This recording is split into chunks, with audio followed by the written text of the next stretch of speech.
и зелень лугов. Кодекс канонічнага права з ксяндзом Дмітрыем Пухальскім. Пахвалёны Езус Христос, паважаныя нашыя радыёслухачы, якія слухаюць нас у прамым эфіры. Ну а таксама нашыя гледачы, хто глядзіць гэтую трансляцыю онлайн або будзе глядзець яе ў запісе. І з гэтага бы мы і хацелі сённяшні эфір пачаць. Спяшу ўсім вам сказаць радасныя навіны. Некаторыя аматары кананічнага права, такіх у нас з кожным тыднем, з кожным выпускам становіцца ўсё болей і болей, і гэта кола паступова пашыраецца, і гэта вельмі важна, мы так лічым, бо на многія пытанні даюцца адказ, якія людзі часта маюць. Так вось, некаторыя аматары вельмі часта задаюць пытанні, звязаныя са шлюбам, з хростам, прычым пытанні такія вельмі часта досыць агульныя, і якія ўжо ксёндз Дмітрый абмяркоўваў раней ці са мной, ці з айцом Александром Уласам, яшчэ калі ён быў сувядоўцам, ці яшчэ да гэтага быў такі перыяд, калі сувядоўцай была гаспадарыня Алена Кот. І усе гэтыя выпускі ў дадзены момант апрацоўваюцца, і вы зможаце знайсці іх ці у аўдыатэцы на сайце Радыё Марыя, ці на канале Радыё Марыя на Ютубе у адпаведным плейлісце з назвай «Кодекс кананічнага права». Яны нумаруюцца, апісваюцца падрабязна тэмы, і мы паступова ствараем нават сістэму тайм-кодаў. Такім чынам будзем мець надзею, што з Божай ласкай з цягам часу з'явіцца такі вялікі збор лекцый, дыскусій па кананічным праве. Але ўсяго гэтага не было бы, калі б ксёндз-канонік, заняты чалавек, канцлер курыі Мінска-Магілёўскай архідыяцэзі Дмітрый Пухальскі не прыходзіў бы сюды ў студыю, не ахвяраваў бы сваім часам і не тлумачыў бы нам агульныя, а таксама некаторыя прыватныя, калі мы здаем пытанні, рэчы з кананічнага права. Хвала Хрысту, ксёндз Дмітрый. Вельмі цешуся, што, як вы сказалі, павялічваецца кола аматараў кананічнага права. Ну, дай Божа, каб так было, дай Божа, каб людзі сапраўды цікавіліся пэўнымі рэчамі жыцця касцёла. Ну, от мне у моей парафіі таксама людзі кажуць, што слухаюць там нейкія пытанні для сябе, таксама знаходзяць адказы. Дай Божа, каб так было. Вось, бо вельмі важна, каб мы таксама да сваёй веры, для практыкавання сваёй веры таксама падыходзілі з розумам. То, што не аднойчы паўтаральны, хіба ўсе папы 20-го стагоддзя, раней таксама вера і розум, да, фідес і рацыя. Гэта два крылы, на якім трымаецца вось наша рэлігійнае жыццё. Вельмі важна, каб таксама не баяліся пытанняў, каб мы не баяліся іх задаваць. Вось, ну, ўжо як хопіць ведаў таго, каб адказаць, адкажу адразу, калі не хопіць, трэба дзесьці дачытаць. Я таксама лічу чымсьці нармальным. Так, пачнем з некаторых пытанняў, якія ўзнікаюць у людзей па меры таго, як яны праслухоўваюць старыя выпускі ці проста сутыкаюцца з некаторымі жыццёвымі сітуацыямі. Вядома, з кананічнага права, і пра гэта ішла размова таксама у вас калісьці, яшчэ 3 гады таму з Александром Уласам айцом, што перашкодаю для заключэння сакраменту сужэнства з'яўляецца фізічная немагчымасць да здзяйснення сужэнскага акту. Ну, найчасцей гаворка ідзе ці пра нейкія жаночыя анатамічныя дэвіяцыі, асаблівасці, ці пра тое, што мы называем імпатэнцыяй у мужчын. І ўзнікла такое досыць цікавае пытанне, што медыцынскія тэхналогіі яны развіваюцца, таксама не стаяць на месцы, і, скажам так, ёсць некаторая колькасць людзей, якія маюць такія праблемы са здароўем, але яны ў стане здзяйсняць сужэнскі акт, найперш пра мужчын гаворка ідзе, з ужываннем некаторых медыкаментаў. Як тут? Ці думаў касцёл пра гэта, ці прапісана гэта, ці з'яўляецца такі стан перашкоды? Ну, значыць, калі з ужываннем медыкаментаў усё-такі мужчына, калі мы цяпер пра мужчыну гаворым, здольны да сужэнскага акта, то мы не гаворым тут о перашкодзе. Да? То есть, калі... Напэўна, магчыма, ёсць розныя сітуацыі. Я, зноў-такі, не спецыяліст, ужо, можа, больш маральную тэалогію трэба ўключаць. Вось, ну, але тым не менш. То есть, сам факт, калі значыць, ёсць магчымасць для здзяйснення сужэнскага акта, значыць, ёсць і адпаведныя узбуджэння у мужчыны, так, ёсць, калі жанчына прымае, вось, калі ёсць таксама складанне насення, вось, то есть гэта лічыцца, што палавы акт здзейснены, да, і такім чынам сужэнства можа заіснаваць. Вось так вот скажем. Ясно. Значыць, в прынцыпе, кананічнае права і касцёл глядзіць у дадзеным выпадку не на нейкія прыроджаныя праблемы, а і, в прынцыпе, на магчымасць тут і зараз перад здесь заключэннем шлюбу здзейсняць сужэнскі акт у людзей. Такім чынам медыцына тут можа дапамагаць шмат. Не можа дапамагаць. Вы ведаеце, гэта пытанне ён заўсёды вельмі далікатнае. Ну, так. Павінна, калі мы кажам, што до заключэння сужэнства там у мужчыны, у жанчыны не было сужэнскага акта, як так павінна быць па сутнасці, да? Панятна, можа, не да канца кожны ўсведамляе сабе. Гэта маё другое пытанне, вы яго ўжо задалі. Як даведацца, калі чалавек жыў строга ў часціне? Ну, ўсё ж такі арганізм дае пра сябе знаць. Ясна. Вось і так, напэўна, калі хтосьці... Медагляды ёсць, скажем так. Ёсць медагляды, ёсць таксама, просто арганізм чалавека кожны яго адчувае сабе, да, калі арганізм там 13, 14, 15 гадоў вось дарастае, пэўна рэчы адбываюцца, я думаю, што Ясна. Усе гэта разумееце, калі ўжо штосьці не так, то, напэўна, трэба на гэта звярнуць увагу і звярнуцца да лекараў. Просто такое пытанне, наколькі я памятаю, ёсць у гэтых апытальніках, якія, я не ведаю, ці зацверджаны гэта форма, ці кожны пробач сваю неяк. Значыць, ёсць форма зацверджаных так званых перадшлюбных пратаколаў, некаторыя называюць так строгім словам кананічнае даследаванне, вось перад заключэннем сужэнства, вось, ён называецца пратакол, вот, і там ёсць, значыць, пытанні, якія датычаць усіх перашкодаў. Уже некалькі гадоў, прызнаюся, ёсць такое меркаванне, каб трошкі перагледзець гэтыя пратаколы, бо яны даволі аб'ёмныя, даволі там на шматлікія, скажем, перашкоды адводзіцца шмат месца, якія наогул не маюць месца быць у нашых рэаліях. Я па менш сустракаў перашкоду выкрадання, напрыклад, да, то есть калі хтосьці выкрадае жанчыну, там, каб заключыць ёй сужэнства, тэарэтычна прадставіш, такое можа штосьці быць, там дастаткова паставіць зорачку якую-небудзь, калі такое ўжо што станецца, запытаць можна, вось, альбо, напрыклад, калі хтосьці спецыяльна прычыняе смерць аднаму сужонку, каб жаніцца з другому, то есть, такіх перашкодаў вот у рэчаіснасці сённяшняй касцёла ў Беларусі я не сустракаў, і дай Божа, каб іх не было. Але і ёсць іншыя рэчы, пра якія, напрыклад, у гэтым пратаколе не заўсёды ёсць гаворка. Пратакол напісаўся падчас, скажем так, нашага сіноду мінска-магілёўскай архідыцэзіі Віцебскай пінскай дыяцэзіі, які ўжо адбыўся 20 гадоў таму назад, нават больш. Вось, ёсць многія рэчы, пра якія пратакол, скажем так, не адлюстроўвае, якія пытанні не ставіць.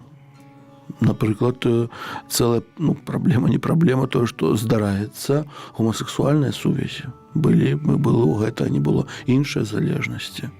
Так, алкагольная, наркатычная яшчэ ёсць, ігравыя залежнасці, кампутарныя залежнасці. То есть такіх пытанняў у гэтым пратаколе няма, таму, напэўна, як і ўсё трэба, напэўна, варта зрабіць такое працу над гэтым, каб трошкі, скажем так, улічваючы сённяшнюю сітуацыю, улічваючы абставіны жыцця сённяшняга чалавека, таксама ведаць, дзе ёсць нейкія перашкоды адносіны, з чаго могуць вынікаць перашкоды, скажем так, для заключэння сужэнства таксама. А вы маеце дачыненне да суда міждыяцэзіяльнага нашага? Я так маю. Просто цікава, цікава статыстычная інфармацыя, ці гэта такія больш закрытыя звесткі, пра якія лепей нам не казаць? Значыць, і так цифрам зараз не скажу, бо я так маю дачыненне пастолькі, пасколькі я пішу там... Просто ёсць адначасова ў касцёле, спытаю, чаму я да так зайшоў, ёсць у касцёле часам розныя людзі, ёсць розныя групы, там, ведаеце, ёсць харызматы, традыцыяналісты, ёсць там яшчэ 100-500 самых розных людзей у касцёле, бо ён, дзякуй Богу, вялікі, і ўмяшчае ў сябе ўсё тое, што не супярэчыць каталіцкаму вучэнню.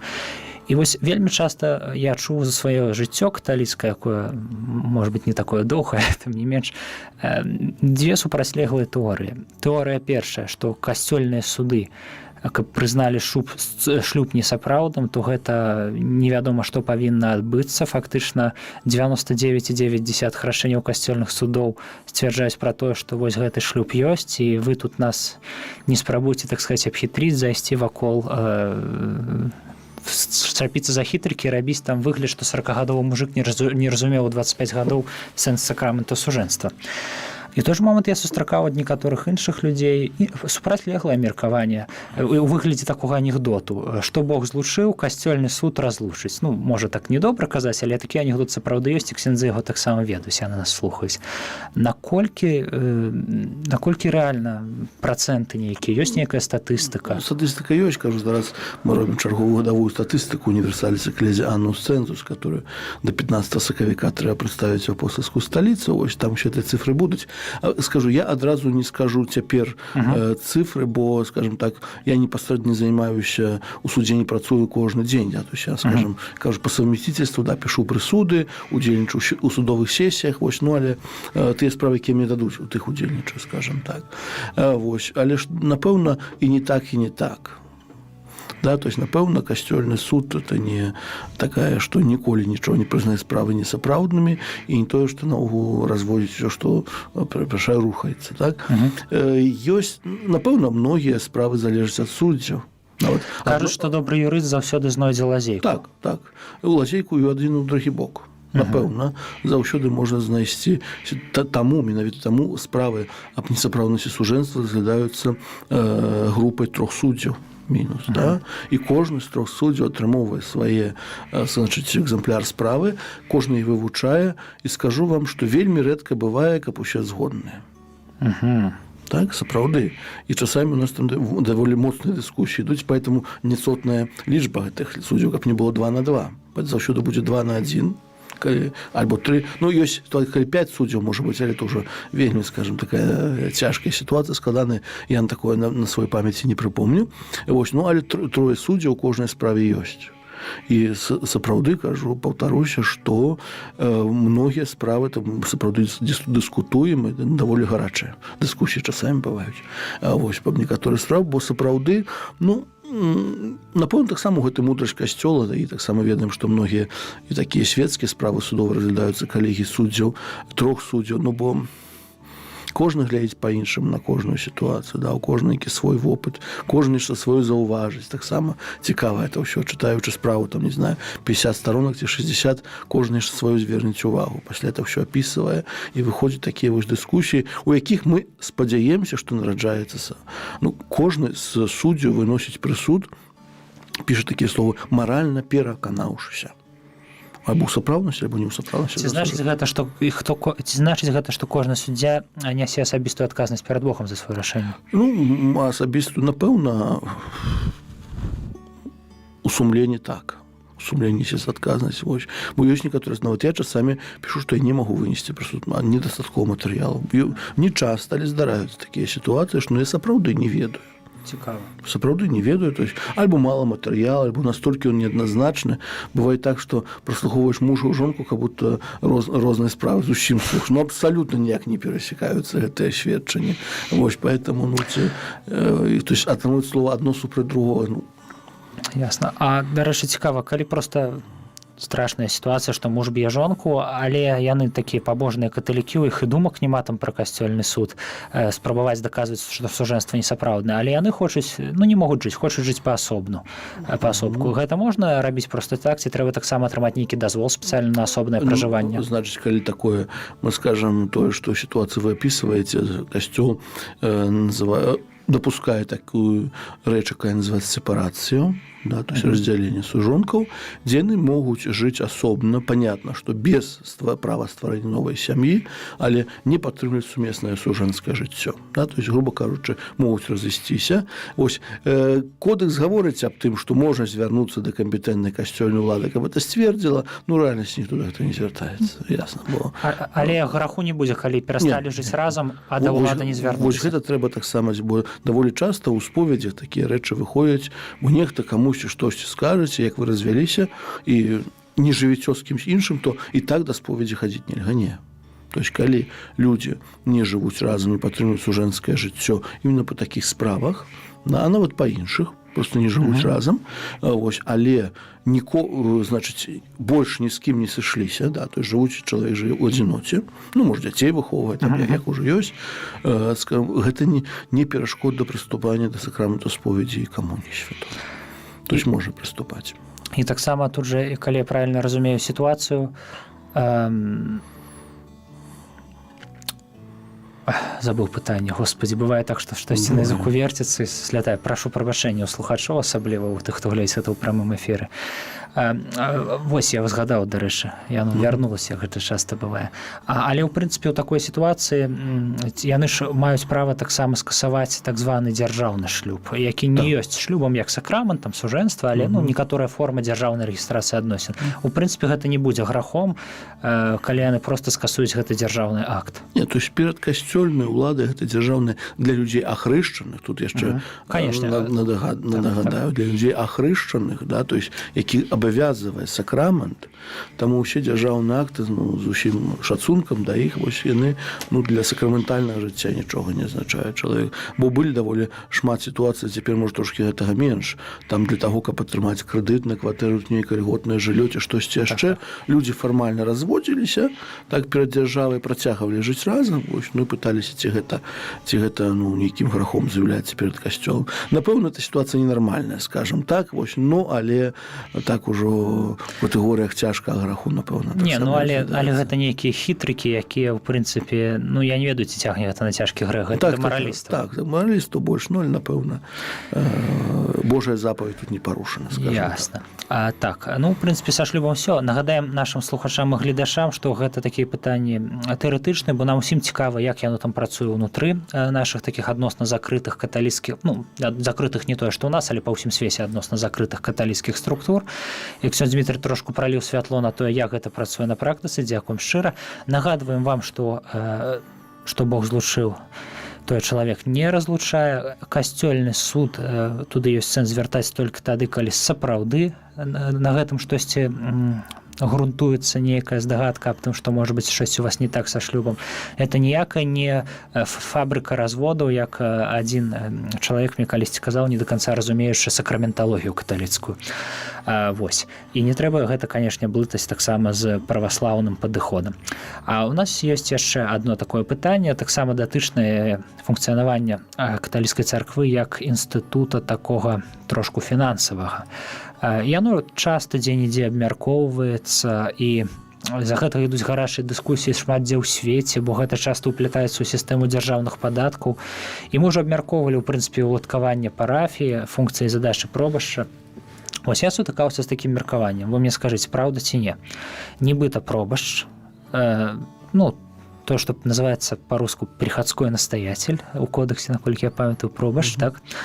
Нібыта ён адказны за ўсе справы на парафіі, як святар, і узнікае такое цікавае пытанне. Я чуў такую думку, што, калі паглядзець тэарэтычна, бо на практыцы, на жаль, не заўсёды так бывае, прэсвітар каталіцкі, які з'яўляецца пробашчам, мае права сабе на свае ўласныя патрэбы жыццёвыя, усе ж ядуць, усе ж жывуць дзесьці, забяспечваюць сябе, мае права нібыта адкладаць толькі суму грошай ад адной інтэнцыі, якую ён можа адправіць адзін раз на дзень. Маюцца на ўвазе інтэнцыі за адпраўленне святых імшаў.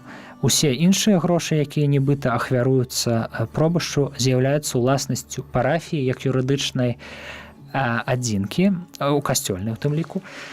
І растлумачце, як яно прапісана, дзе скончваюцца грошы пробашча, пачынаюцца парафіяльныя грошы, першае пытанне, і другое, парафіяльныя грошы гэта чыя грошы, калі не пробашча? Можа быць, ёсць нейкія парафіяльныя рады, ці гэта грошы ўсіх свецкіх, якія належаць да гэтай парафіі разам з пробашчам, як яно прапісана? Пытанне, сапраўды, вельмі шырокае. Перадусім, можа, хачу заўважыць, што касцёл не фінансавы інстытут, перадусім. Я сказаў, што разглянем, як фінансавы інстытут. Все ж таки не фінансавы інстытут, тут я не до конца згаджуся. Але ў тым ліку? Праўда, гэта свет такое, што ні адна арганізацыя, якая існуе на гэтым свеце, не жыве без фінансавых праблем, клопатаў, пытанняў, можа так скажем, да? Любая арганізацыя, дзе ёсць людзі, працуюць людзі, яна так ці інакш у большай або ці ў меншай ступені звязана з фінансамі. Тут, можа, з аднаго боку трэба падысці, каб адказаць на вашае пытанне.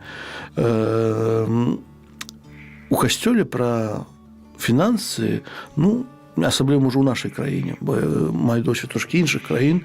У нашай краіне ў касцёле пра фінансы гаворыцца вельмі мала. Так, бо лічыцца, што гэта вось прыватная справа мая, колькі я там захачу, столькі дам. Вось, наогул, у пробашча ўсё ёсць, што яму трэба для жыцця. Гэта з аднаго боку. З аднаго боку, у нас проста цікавая краіна. З аднаго боку, у нас такі даволі высокі ўзровень абыякавасці, можа быць, у свецкіх, у падтрыманні касцёла, а гэта абавязак свецкіх, між іншым. З іншага боку, часам сустракаецца такая адваротная з'ява, як можа быць празмерны клерыкалізм, калі некаторыя святары могуць сабе, можа быць, дазволіць трошку злоўжывання тымі фінансамі, якія яны маюць. Не будзем адмаўляць гэтага, часам і такое бывае. Усякае здараецца. Толькі тут трэба ведаць, можа, не хочацца цяпер, канешне, шукаць крыніцы гэта ўсяго. Вось, да, Беларусь пасля таго, як яна, скажем так, стала незалежнай краінай у 90-х гадах, нам сапраўды вельмі шмат дапамагалі, дапамагаюць розныя краіны. Тыя касцёлы, што ў нас аднавіліся, тыя, што пабудаваліся, канешне, гэта не было зроблена за нашы ахвяраванні. Тут людзей, это ж понятно. Конечно, столькі касцёл у нас бы не хапіла грошай. Мы б іх у жыцці не пабудавалі, гэтак далей. Вось, і ў гэтым трошкі, можа, ёсць такое, часамі я не хачу нікого не абвінавачваць ні ў якім выпадку, што ў касцёлы так хапае. Там у пробашча ён прывязе з-за мяжы там машыну, не знаю, там цукерак, там камунікантаў, госты, вось, і ўсё будзе добра. Поэтому тая ахвяры усякую мы збіраем падчас святой імшы, на штосьці там ідзе, можа, на штосьці патрэбна ці не патрэбна, гэта не наша справа пробашча і гэтак далей. Можа быць такі падыход. І на самой справе гэта падыход не да канца, можа, добры, ужыву такое слово, бо ўсё ж такі тое, што вы сказалі, 5-я касцёльная запаведь, кожны вернік павінен таксама дбаць аб, скажем, матэрыяльным утрыманні сваёй парафіі. Вось, і другая ўся справа, скажем так,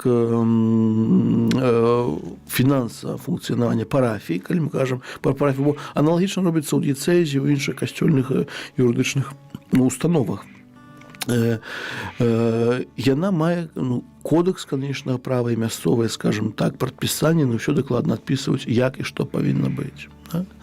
Тое, што вы казалі, што падстава першая, можа, утрымання святара агульна.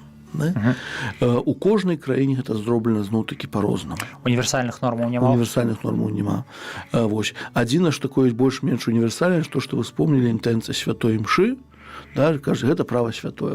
Інтэнцыя, што прынесе на святую імшу, гэта ўтрыманне пробашча святара. Я тады звярну ўвагу людзей, гэта не тое, што ў кошык збіраецца, гэта тая інтэнцыя, якая даецца ў сакрыстыі. Так, якая закрысты замаўляем за памерлых, за жывых, аб добрым падарожжы, аб чым. Вось гэта інтэнцыя, у якой святар цэлебруе святую імшу. Колькі заўгодна ў дзень? Адна. То есть ёсць такое права, што святар для сябе можа пакінуць толькі адну інтэнцыю, якую, конечно, больше, там это уже іншая справа. Можа, хтосьці менш, але то есть права-то не акрэсліва якую з іх. Напрыклад, я сёння адну святую імшу адправіў, грубо кажучи, 20 рублей, а вечарам за 50 будзе, так? То я сабе магу 50 оставіць. Так атрымалася па шчасці. Калі будзе 2 па 20, трудна. Тады розніцы. То есть нема разніцы першую ці другую, калі я адпраўляю. Але ж, па-моему, ёсць нейкае абмежаванне на колькасць святых імшаў. І тут ёсць уваходзіць што? Паза. То есть у звычайны дзень ксёндз можа цэлебраваць адну святую імшу наогул. 2 можа цэлебраваць, калі ёсць такая патрэба. То есть, напрыклад, што цікавая наяўнасць інтэнцыі, это не патрэба. Напрыклад, пахаванне. Напрыклад, нейкае там, можа быць, спатканне з біскупам таксама, это дазваляецца другую святую імшу адправіць. Альбо касцёл невялічкі, на одну святую імшу ўсе не месяц. Тады другая святая імша, это нармальная сітуацыя. Это ў звычайныя дні. У нядзелю святар можа адправіць 3 святыя імшы. вось, ну, такі з дазволу біскупу, калі недахоп святароў. Гэта універсальна зараз. Гэта, ну, значыць, ардынарый можа дазволіць. Наш ардынарый на ўсё дазваляюць у гэтай сітуацыі. Да? Так. Да, бо у нас сітуацыя 2 у будні дзень, 3 у нядзелю і ўрачыстасці. Але з гэтых імшаў для сябе святар можа пакінуць толькі адну інтэнцыю. Пшальную. Вось, з другой можа ўзяць, калі ён дзесьці даязджае, скажем так, калі то называецца титул экстринсику, то есть за знешняга титула. То есть, грубо кажучи, одну парафію святар цэльбру ў Мінску, другую ў Заславы, яму трэба даехаць, на бензіну таксама трэба. І было б не зусім справядліва, ось калі ксёндз такі дзве імшы ў Мінску адправіў, да, альбо ему не трэба нікуды ехаць, но ўсё ж такі туды 20 километров, назад 20 километров, ну трошки каштуе, да, поэтому калі другая святая імша, палова з другой можа таксама сабе заставіць. А калі ўжо трэцю адпраўляе, то ўсё трэцяе, ну, ідзе паводле размеркавання ардынарыя, вось, ну, гэта фарміруецца нейкі таксама курыяльны бюджэт, груба кажучы, які пасля, ну, то есть гэты святар павінен аддаць. Выключэнне складае урачыстасць Божага нараджэння 25 снежня, калі святар можа адправіць 3 святыя імшы, і за ўсе 3 святыя імшы можа ўзяць сабе ахвяраванне. А вігілія? У вігілі ўсюды увеличваецца. То есть ад вігілі да вігілі, імша ўначы, імша раніца, імша дзень, то есть увесь гэты перыяд з вігілі Божага нараджэння, то есть з вечара 24 па вечар 25 кожны святар можа цэлебраваць альбо канцэлебраваць 3 святыя імшы, і за гэтыя 3 можа такі падарунак на Божае нараджэнне. Але ж цікавае яшчэ пытанне наконт канцэлебрацыі. У прынцыпе, у канцэлебрацыі у кожнага святара можа быць інтэнцыя, ці не? Так, конечно. Просто яны агучвае звычайна толькі той, хто галоўны цэлебрант. Ну, напрыклад, часамі бывае так, што калі ёсць 2 інтэнцыі, я малюсь у такой інтэнцыі, там ксёндз нейкі моліцца у іншай інтэнцыі, такое можа быць. Але, напэўна, кожны святар, як выходзіць, ён мае інтэнцыю, з якой моліцца. Абвяшчаецца, ці не абвяшчаецца, але напэўна ёсць. З інтэнцыямі разабраліся. А калі ўявіць, што у нас інтэнцыя ў Беларусі сярэдняя хай будзе, ну, я лічбы з галавы, 5 рублёў, так? Ну, 5 рублёў, там хай ён служыць, не ведаю, 23 імшаў у месяц, гэта 100 рублёў, прабачце. Не, ну, інтэнцыя 30 у месяц, або 31, сколькі дзён, столькі. Бо кожнаму святару вельмі моцна рэкамендуецца кожны дзень цэлебраваць святую імшу. Ну, але ўсё адно, калі вось не хапае на жыццё.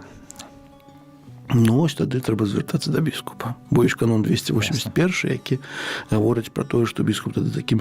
Значыць, у нас трошкі ёсць механізмы, скажем так, ёсць інтэнцыі, які таксама ў буцлаве даюцца, нейкі оно пасля дзеліцца. То есть, как бы той мінімум, скажем, интенции, ну, по 5 рублей все-таки не дают, уже все-таки 20-25, так вот. То есть на 30, 600, 650, ну, вот гэты минимум, які, скажем, для святара у нашей краіне, ну, вот, больш-менш стараем. Ну, конечно, калі у кагось розныя ситуации бываюць, напэўна, бываюць всякие ситуации, вось, ну, але вось, скажем, утрыманне святара ў нашай краіне, ну, подставой з'яўляецца імшальныя стыпендыі. Это перадусім. А вось так званы, я не ведаю, гэта называецца ў рымскім абразе, у візантыйскім абразе гэта называецца трэбы, у рымскім рытуалы, напэўна. Рытуалы, так, альбо так і называю юрастоле. Юрастоле – это права стулы. Да, так, прыгожа вышыць. Так, юрастоле, бо я недавно у семінарыстаў так спаткаўся, яны усе, кажуць, юрастоле, такое прыгожае слово, юрастоле, вот нам з юрастоле то, а вам за што? Ну, бо я там яйки десь, там благословлял Великую Субботу. И чекаете, что такое юрастоле? Никто не ведает. Я написал на дошце Юра, столе в генитиве через дифтонг. Не ведаю. Ну, что такое Юра? Ну, право. Ну, так, это я не ведаю. А стола? Ну, стула. Ну, так. То есть, чаго? Право стулы. Да, то есть, право тых дзень, які святар ажыццяўляе ў стуле.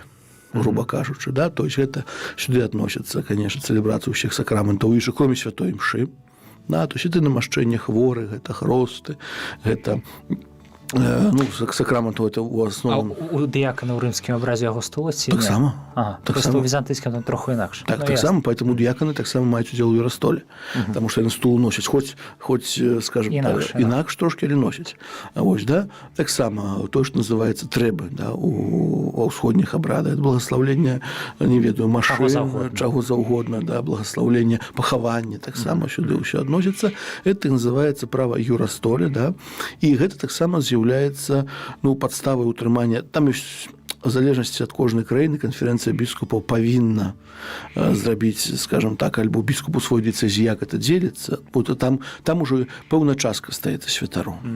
Часамі дзеліцца на N+1, на N+2, то есть залежнасць колькі святароў парафіі, тут цэлае у гэта ўваходзіць не будзем. Але з гэтых з усіх пахаванняў, шлюбаў, хросту там нейкая частка святару ідзе, скажем так. А калі я хачу даць асабіста святару, я маю на гэта права як свецкі чалавек? Ну, звычайна, калі святару, ну, конечно, маеце права, чаму не? Вось я кажу, я ведаю, што я там, напрыклад, прасунуты чалавек, маю вышэйшую каталіцкую адукацыю, вывучаў фінансаванне каталіцкіх структур у якім універсітэце. Я кажу, я ведаю, што з гэтага там, напрыклад, павінна ўсё ісці на курыю, але я хачу асабіста вам. Я маю права? Не заўсёды, калі воля ахвярадаўца – это закон. Ясна. Воля ахвярадаўца – это закон. Вось таму тут пытанне адзінае, што які-то святар, ці дэцызіяльны, ці законны. З дэцызіяльным пытаннем не будзе. У законнага няма ўласнасці. Так, і от закона тут уже свае ўваходзіць, свая ігра ўваходзіць, тут уже трэба глядзець. Мы не будзем, можа. Так, пра законных святароў пакуль што. Але не, просто таксама трэба мець на ўвазе, бо з законнымі святарамі не так все проста. Там і з інтэнцыямі, там і свая сістэма, у кожна закона сваю, там укажам, што в чужой манастыры сваім уставам не ходзяць. Ну, так, мы кажам зараз пра дэцызіяльных святароў. Хаця агульнае правіла, кодэкс канечнага права, тое, што святар атрымлівае з тытул выканання паслугаў на любых, нават калі это яму штось даецца, то это парафіяльным з'яўляецца. Ну, хіба што ахвярадаўца выразна скажа, што ўсё это вам. Ну, са святаром больш-менш разабраліся. Юра Столе у пэўнай формуле, якую мы не ведаем, бо паўсюль троху інакш. Ну, і такіх рэчаў. Яшчэ, можа, раскажу трошкі, бо у нашай краіне так. Ёсць, напрыклад, бальная сістэма, Італія, Харватыя, напрыклад. Да? То есть, напрыклад, кожны святар ад выканання, скажем так, пэўных функцый у дыяцэзе атрымае некую колькасць балаў, скажем так. Напрыклад, пробаш там 10 балаў, викарый 5. Ну, гэта там, дзе падаткі, напэўна, рэлігійныя. Ну, не толькі. Але, напрыклад, пробаш можа яшчэ быць выкладчыкам у семінарыі. Пробаш можа ў судзе працаваць. Да? То есть, тыя балы, кожная функцыя, якую у дыяцэзе святар выконвае, яна мае нейкую колькасць сваіх балаў, і кожны бал каштуе столькі або столькі. І тады ён атрымлівае такую зарплату. То есть, альбо ён, ну, ёсць розныя краіны, дзе, напрыклад, ён сам сколькі сабраў, столькі сабраў, калі лішняе сабраў, трэба аддаць, калі не хапае, табе дадаюць. Такія сістэмы ёсць. Цікава. Вот. Ёсць сістэма у Італіі так звана отто-промілле, да? То есть, когда 0,8%. Ну, гэта падатак. Это уже падатак, да. То есть, ідуць на розныя рэлігійныя. То есть, сістэм, кажу, фінансавання касцёлу, парафіі, вельмі. Але з кодексу універсальна прапісана, як так разумею, Юра Столе і інтэнцыя. Ну, Юра Столе у кодексі не прапісана дакладна. А ёсць дакумент нейкі? Ці гэта такія традыцыі, якія шматвекавыя? Не, есть не традыцыі шматвекавыя, павінны быць дакументы у канферэнцыі альбо у кожнага дэцызіяльнага біскупа.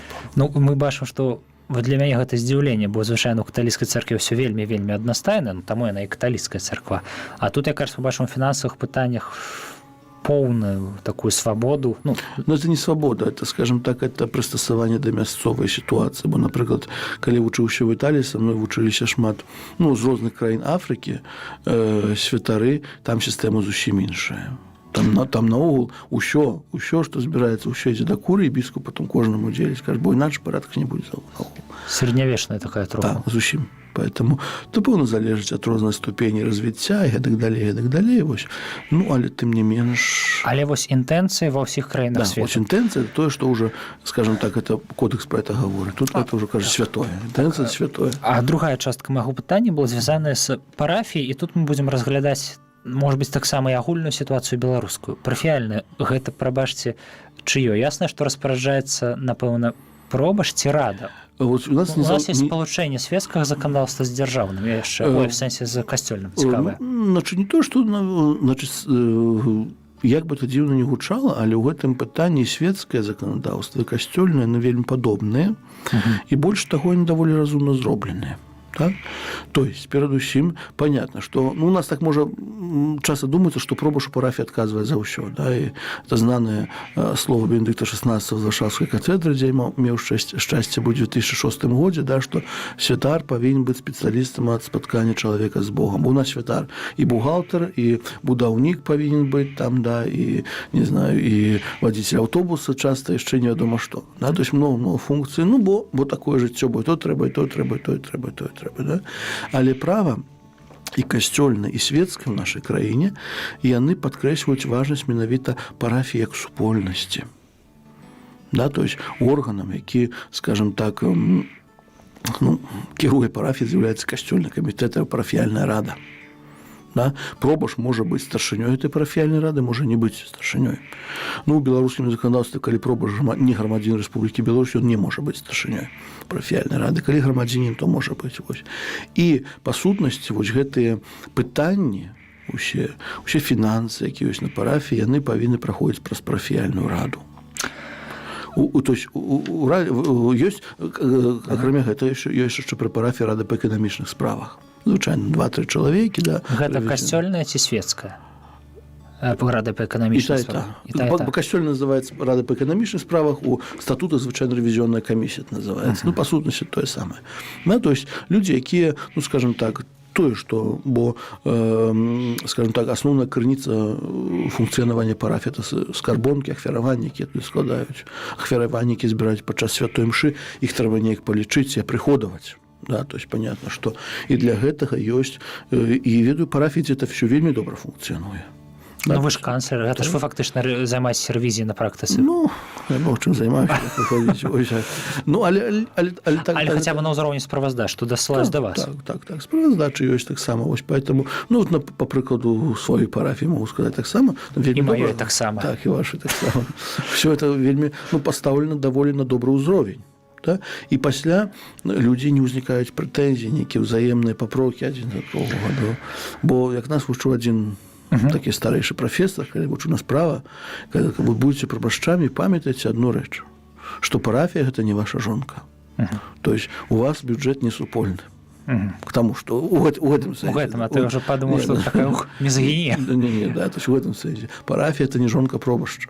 Да, то есть поэтому ёсць асобна пробашча, то, што мы кажам, сродкі, а і сродкі парафіяльныя. А вось чыста тэарэтычна, так? Я для чаго пытаюся? Па-перша, проста цікава, як функцыянуе касцёл, які не з'яўляецца фінансавым інстытутам, але мае некаторыя фінансавыя механізмы для падтрымання сваёй дзейнасці. Гэта агульная цікаўнасць. Але ёсць такія чыста практычныя рэчы. Напрыклад, вельмі часта так бывае, бо парафія гэта што? Гэта ж супольнасць, якая жывая, камунікуе між сабой, узаемадзейнічае, асабліва пасля 21-го сусветнага сабору, дзе гэта было падкрэслена важнае жыццё, так сказаць, роля свецкіх у жыцці парафіі. І вельмі часта бывае, што, напрыклад, група такіх пабожных касцёльных жанчын, яны хочуць купіць нейкую марыйную статую. Мужыкі хочуць абнавіць крыжовы шлях, бо гэта нейкі непрыгожы, ўжо аблупіўся ці яшчэ штосьці. Хтосьці хоча на парафіі, напрыклад, каб былі бы лавы, у якіх кленчнікі былі бы пакрытыя чымсьці мяккім, а не драўляным. І вось такія побытавыя пытанні. Як гэта на практыцы вырашаецца, калі ўявіць, што парафія багатая, ёй хапае грошай на ўтрыманне пробашча і на камуналку яшчэ адкладаецца? Для гэтага ў дыцэзіі яшчэ павінен быць спецыяліст, які адказвае за, скажем так, сакральную архітэктуру. Да? То есть, куды Матку Божию можна паставіць, куды нельга паставіць. Да? Ці крыжовы шлях тут трэба новы, ці не трэба новы. А у нас же тут яшчэ гэта часта ўваходзіць у тое, што у нас есть закон об ахове гісторыка-культурных помнікаў, дзяржаўны. Так, дзяржаўны закон, то есть праз Міністэрства культуры, калі яшчэ трэба, то яшчэ яно ўваходзіць всё. То есть тут не так всё просто. А хто у нас спецыяліст па касцёльнай архітэктуры? Не скажу. Добра. Не скажу. Хай гэта будзе сакрэт. Прызначаны, але не скажу. Але але там менш такі святар ёсць, фармальна, што, скажем, ніхто не звяртаўся. Але, да, то есть такая сітуацыя ёсць, поэтому это зноў-такі павінен, понятно, што пабожныя жанчыны з усёй пашан для іх могуць хацеце Маці Божую паставіць, і нават фігуру людзей, якія не з'яўляюцца ні благаслаўлёнымі, ні святымі прэзбітэрыі, таксама могуць паставіць. Так, ведаю, адзін касцёл, дзе стаіць такая фігура. Я таксама ведаю, І пасля хтосьці можа паставіць, а намного прасцей, разумееш, паставіць, чым потом это снять. Бо калі пачнеш, асобна новы пробаш прыйдзе, будзе знімаць, бо это неправільна, так не павінна быць. Куры 100% будзе жалоба, 100%. Это уже перажывалі такія сітуацыі. Поэтому тут патрэбна мудрасць пробашча, мудрасць парафіяльнай рады зноў-такі. І калі заўсёды ёсць такія спрэчныя пытанні, заўсёды трэба звяртацца ў куры. Калі трэба, то сам біскуп прыедзе, паглядзе, што тут больш патрэбна, ці Маці Божая, ці крыжовы шлях, ці лаўкі новыя драўляныя, ці што-небудзь яшчэ. Груба кажучы, як працуе сістэма? Ёсць нейкая ініцыятыва сярод свецкіх. Калі яна адносна пашыраная, бо ясна, што кожа можа хоча фігуру свайго улюбёнага святога, але ну, цяжка уявіць, каб яны тады ўсе ўлезлі ў такія нашы маленечкія касцёлы, як у нас звычайна, то калі ёсць нейкая больш-менш шырока распаўсюджаная ініцыятыва, людзі звяртаюцца да пробашча. А потым ужо пробашч сумесна з парафіяльнай радай, яны вырашаюць, трэба, не трэба, магчыма, немагчыма, і потым, калі ўзнікаюць некаторыя пытанні ўзаемадзейнасць дзяржавы, ці там, ну, магчыма, людзі хочуць штосьці празмерна дарагое. Напрыклад, вось, я, калі бываю на нашым з вами касцёле, заўсёды думаю, як было б прыгожа, калі б яго інтэр'ер адпавядаў таму году, калі ён быў пабудаваны. Было б вельмі прыгожа. Але гэта мільёны долараў фактычна. І вось калі штосьці такое глобальнае людзі хочуць, бо ясная справа, што каб паставіць нейкі вазончык пад абраз Маці Божай, ну, не ў прэсвітэры, а як звычайна гэта робіцца, то тут ніякіх праблем няма. То тады ўжо туды могуць уваходзіць дзяржаўныя пытанні і куры, як адзінка, якая ўзаемадзейнічае. Але з дзяржавай, так разумею, ідзе ў двайное ўзаемадзеянне, і парафія, і куры. Вось так гэта робіцца. Кажу, это все механізмы даволі такія. Ну, практыка пока раз пройдешь по нейкай дарозе, пасля ўжо лягчэй будзе, вось, ну, але тым не менш. І ці правільна разумееш, што вступаю на некаторыя дарогі зараз, якія ў Беларусі не надта так, каб былі пройдзеныя кімсьці шырока? Ну, так. Ага, цікава. Ну, можа, калі-небудзь дойдзем, хто ж ведае. Ну, дай Боже, можа, трошкі лягчэй станець пэўная. Ну так, таму што 30годдзе ў нас жа будзе адраджэнне структуры ў гэтым годзе. Гэта вялікі тэрмін, і вельмі добра, што шмат чаго добрага было зроблена. І фактычна мы закранулі такую делікатную тэму такую трошку, можа быць, не самую папулярную ў нашай краіне. Цяпер вы прыкладна ўяўляеце, паважаныя радыёслухачы, ютуб-гледачы, як за якія грошы жыве, так сказаць, прэсвітэр і ўсё іншае.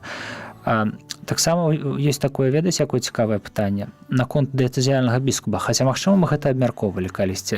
І за якія сродкі існуюць біскупы эмерыты, ці, як у нас іх называюць, ганаровыя біскупы, або яшчэ у нас называецца выраз біскупы на пенсіі, то тут ясна, дыяцэзія мае абавязак іх утрымліваць. А за якія сродкі існуюць біскупы дыяцэзіяльныя, гучыць абсурдна, бо ў нас ёсць такое ўяўленне, што дыяцэзіяльны біскуп гэта, ну, найвышэйшая пасада, яно так і ёсць, але ж яны не з'яўляюцца пробашчамі. Гэта як, ідуць нейкія адлічэнні на... Не, ну, значыць, сам біскуп, скажем так, працуючы ў куры, усе супрацоўнікі куры, скажем так, уладкаваны на працу, атрымліваюць пэўную зарплату, якая ідзе з куры. Ну, плюс таму, што біскуп таксама з'яўляецца святаром і таксама цэлебруе святыя імшы. Ці можна заказаць інтэнцыю біскупа тэарэтычна? Чаму не? Трэба проста славіць біскупа. Ну, славіць біскупа. Чаму не? Цікава. Конечно, поэтому это все, ну... То есть ёсць таксама, то есть 4 разы на год у нашай дыцэзіі збіраюцца ахвяраванні, якія пераказваюцца на ўтрыманне куры. Вось, ну, і гэта куры і ўтрымоўвае сябе, ўтрымоўвае біскупаў, і канцлеру зарплата нейкая перападзе, там, і бухгалтару, там, і ну, гэтак далей. То есть, понятно... Гэта звычайна абвяшчаецца. Ну, па-рознаму, у розных парафіях гэта бывае, вось, але 4 разы ў год. А ці абавязана пробашч даваць нейкую фінансавую справаздачу, або гэта ўжо занадта? Перад свецкімі. Перад курай, само сабой, тут пытанне не стаіць. Добра было б. Бо я ведаю, тыя парафіі там, дзе, ну, не ў нашай краіне, я за мяжой папаў у одну парафію, вось дзе просто на пачатку года вось вісіць канкрэтная справаздача, сколькі чаго купілі, сколькі чаго патрацілі. Ну, і таксама людзі бачаць, чым парафія жыве, бачаць, што сапраўды так і было. Да, і поэтому кожны чалавек, зноў такі, даючы нейкую ахвяру на нядзельную святой імшы, ну, трошки так... Гэта можа быць вельмі эфектыўна, асабліва ў тых парафіях, якія сапраўды цяжкім фінансавым становішчы. Так, сапраўды, бо, кажу, вельмі часта здараецца, ну, бачна па некаторых. Конечно, не хочацца ні людзей, там, не маем права не асуджаць, там многа ці мала, гэта заўсёды пытанне сумлення кожнага чалавека, вось, ну, але даволі часта бывае так, што, ну, вось, у святара і так усё ёсць, навошта яшчэ штосьці даваць, не? Ну, цяпер зіма, атапленне дорага каштуе, напрыклад, не усе гэтыя падаткі даволі вялікія нават. А у нас ёсць льготы на атапленне для касцёлаў? Мы плацім як... Юрасобы? Як фіз. Ну, але гэта, в прынцыпе, льготы, як фізасобы. Вельмі цікава, дзякую, што растлумачылі. І, дарэчы, вось такое яшчэ пытанне, ўжо калі мы тут прыгадалі нашу супольную заслаўскую святыню, а такое тэарэтычна рэальна? Што? Аднаўляць інтэр'еры вось такіх касцёлаў, бо, в прынцыпе, ж сам касцёл быў адноўлены, гэта ён не зусім гістарычны, хутчэй па гістарычным праекце перабудаваны. Ну, конечно, да. Ён ж быў падарваны, так? Конечно, да. Ну, але чаму не было прыгожа? Чаму? Калі былі б магчымасці з радасцю. Выдатна, будзем шукаць, можа, якіх мецэнатаў. Добра. Так, сёння падчас эфіру да нас пытанняў у студыю не паступала, і, у прынцыпе, ўсё вельмі добра пагутарылі. Колькі у нас яшчэ часу? У нас ёсць час? 5 хвілін. Ксёндз Дмітрый, ну ўжо пачынаць новую тэму за 5 хвілін не будзем. Што вы можаце яшчэ сказаць па касцёльных фінансах, каб мы закрылі гэтае пытанне? Ясна справа, што яно ўсё адно будзе бударажыць народ зноў, але каб я проста мог браць ці хтосьці іншы, хто у нас узаемадзейнічае з людзьмі, і дасылаць гэты выпуск. У кожнай сітуацыі, якая датычыць фінансаў, ці это касцёльныя структуры, ці это светскія структуры, найважнейшая рэч з'яўляецца празрыстасць. Таму што калі ёсць парадак, я па сваім вопыце скажу, можа зноў-такі не такім вялікім, калі ёсць празрыстасць у фінансавай справе, намнога лягчэй працаваць з усімі іншымі справамі. Это, напэўна, самая такая рэч. Бо калі пачынаюцца дзесьці хтосьці штосьці, ну то тады. А яшчэ такое вельмі часта пытанне дзіўнае задаюць людзі. Гэта парадокс, але з пункту гледжання менталітэту у нас неяк так сфармавалася дзіўнае стаўленне да аўтамабіляў у краіне. Ну, бо ў Савецкім Союзе быў дэфіцыт, чэргі, вы самі ўсё гэта ведаеце ад бацькоў, так і ўсё такое. У нас менавіта аўтамабілі вельмі часта становяцца прадметам павышанай увагі. У тым ліку святароў. І ўжо колькі гэтых анекдотаў у народнай свядомасці пра святароў там на дарагіх аўтамабілях ці на недарагіх аўтамабілях, і людзі некаторыя нават ацэньваюць людзей іншых па аўтамабілях, хаця гэта ні аб чым не кажа фактычна, так? Дык вось цікавае пытанне. Аўтамабілі прэсвітараў, нашых святароў, гэта рэч не тое, што важна, гэта неабходная рэч, бо пахаванні, хросты, імшы трэба паспець туды-сюды. На грамадскім транспарце асабліва не паспеш, а ў сельскай мясцовасці гэта проста немагчыма, дзе ж 3 разы ездзіць машына. У гэтыя аўтамабілі святар набывае сам, ці гэта ўсё ж такі парафіяльная або дыяцэзіяльная маёмасць? Залежыць. Это залежыць ад сітуацыі. Вось, у каго свае аўтамабілі ёсць, у кагось ёсць парафіяльныя. Бо ёсць такая сітуацыя, што парафія можа набыць аўтамабіль, асабліва калі, ну, можа хтосьці дапамагчы, напрыклад, але з такім скажа такую мову, што аўтамабіль быў парафіяльны. І гэта, я так разумею, вырашае кожная курыя, кожная дыяцэзія? Не, як ёсць, напрыклад, калі, скажам так, у мяне ёсць магчымасць набыць свой уласны аўтамабіль. Вам гэта не забаронена? Мне не забаронена, як дыцэзіяльнаму святару. Ну, такі законнікаў не чапае. Так. Як дыцэзіяльнаму святару магу набыць свой уласны аўтамабіль, я яго набыў, вось, ну, і понятно, што там па парафіяльных справах езжу на сваім аўтамабілі. Ну, понятно, бо, па-першае, другі аўтамабіль набываць, ну, нема сэнсу. Абсолютно. Адзін на 2 аўтамабілях ездзіць не буду, ну, уж там на бензин як-нибудь разлічымся. Ну, і на парафіяльным аўтамабілі, напэўна, ж трэба спісваць. Хаця не, ён вытворчасці ж не задзеяны. Не, спакойна, цяпер намного прасцей, калі нават на юрыдычную асобу запісаны, то есть няма такіх там пуцёўкі, ўсяго гэта не патрэбна, вось. Ну, але тым не менш. Да, то есть, как бы, вось, калі ў кагосьці, ну, святар прыходзіць на парафію, няма такой магчымасці, да, ну, ідзе да біскупа, кажуць, эксцэленцыя, мне трэба. Ну, біскуп штосьці шукае, штосьці гамінуе, можа, дзесь. Але дуже, калі это не моя, не мой аўтамабіль, на парафіяльны, понятно, што калі святар змяняецца, аўтамабіль застаецца на парафію. Но вы пробуеш, можа сказаць, у мяне свой ёсць, навошта мне, можа гэта прадаць, парафіяльныя грошы. Ну, то есть такая вот сістэма. Агульна такого універсальнага няма ў нас, правда? Ну, таму лепей не звяртаць увагі на аўтамабілі. Пробуеш... Таму сёння такая... Понятно, што можа занадта дарагі. Яно вельмі часта просто, калі гучыць крытыка, я ніколі не чуў, каб хтосьці сказаў, там, вот ксёндз у якім дарагім касцюме ходзіць, які нахабны ксёндз, але по машинах, ну, постоянно люди бьют. На вялікі жаль, так бывае. Ну, што зробіш? Хаця мы мусім сказаць, што ёсць у Беларусі, у нашай дыяцэзіі такія рэгіёны, дзе не так у касцёле ўсё і добра, то, можа быць, каб крытыкаваць ксяндза за машыны, лепей бы падтрымаць нейкія нашыя святыні, асабліва на ўсходзе, правда?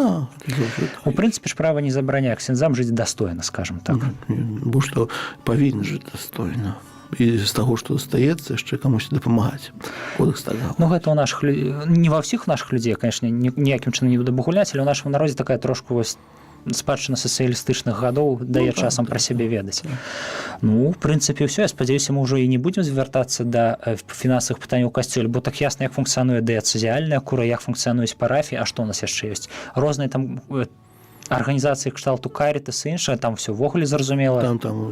Там уж дзяржава вельмі моцна. Там супер празрыста, бо гэта такая штука, якую дзяржава пільнуе, бо гэта такое месца, пра што можна шмат чаго рабіць, калі злыя думкі будуць. І функцыянуе звычайна дабрачынная арганізацыя. Таму будзем лічыць, што сённяшні выпуск мы прысвяцілі пятай кнізе. Амаль што ўсё. А пятая кніга, яна ўся пра фінансы? Так, маёмасць касцёла. Можа быць, калі-небудзь заглыбляцца, хаця я не думаю, бо ў прынцыпе так грунтоўна. Хіба што ў нас нешта зменіцца, можа быць, адбудзецца штосьці, я не ведаю. Увядуць у нас падатак, які грамадзяне захочуць пры жаданні ахвяраваць ці там на медыцыну, ці на рэлігію. Ну, ведаце, ёсць у некаторых краінах такое. Можа быць, хіба што.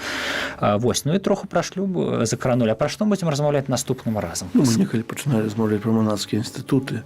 Ось там, напэўна, варта так трошкі, паглядзець пра іх, можа, якія пытанні будуць таксама, варта іх закрануць. І манацкага жыцця, і манацкай фармацыі, і іншыя справы. Так, і мы вельмі любім, калі вы дасылаеце пытанні. Дасылайце, калі ласка, на радыё Марыя, ці там, хто мяне ведае, да мяне асабіста. З вами быў ксёндз Дмітрый Пухальскі. Вельмі дзякую яму за адказы па такой, можа быць, не самай такой прыемнай для меркавання тэме. Дзякуем шчыра, ксёндз Дмітрый. І дзякуем вам за тое, што глядзіце нас. З Богам. З Богам.